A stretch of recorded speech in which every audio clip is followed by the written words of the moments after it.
西班牙伫咧北非的領地休達有至少72000個摩洛哥移民非法入境，雖然講有超過7萬人是已經回國，不過也是有大約3000到5000人留佇咧遐，當中包括1000多個無人陪伴的未成年人。救援團體表示講這個物資是已經被打底，也休達當局即馬是面臨人道危機甲治安的壓力。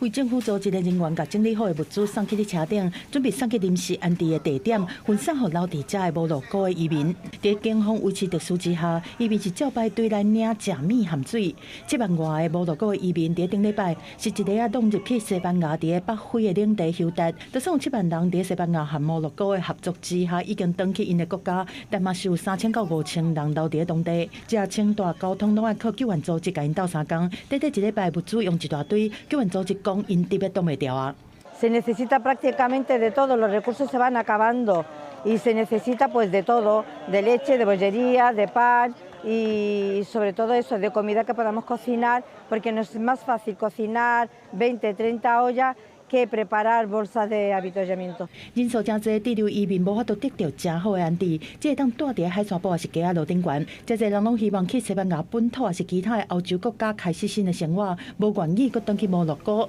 留佇遮閣包括差不多1100個無人陪伴的未成年人，依法休達當局袂當隨甲因遣返，必須要確認身份，而且提供安置。但是這間團體登記的移民的囡仔是有4860個這麼濟，比官方掌握的人數是加真濟，嘛造成安置。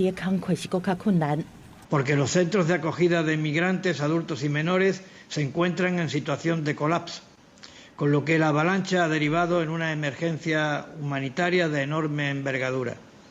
a lo que se unen alteraciones del orden y un alto riesgo de inseguridad ciudadana。西班牙政府已經緊急撥款2500萬的歐元，好代表是9.3億來幫助安置未成年的移民，但是面對收容的量能無夠，物資是持續欠。休達的人道危機短時間內恐驚是真歹解除，嘛互歐盟佇兼顧邊境管理和人道救援之間是面對真嚴峻的考驗。公視新聞周淑芬編譯。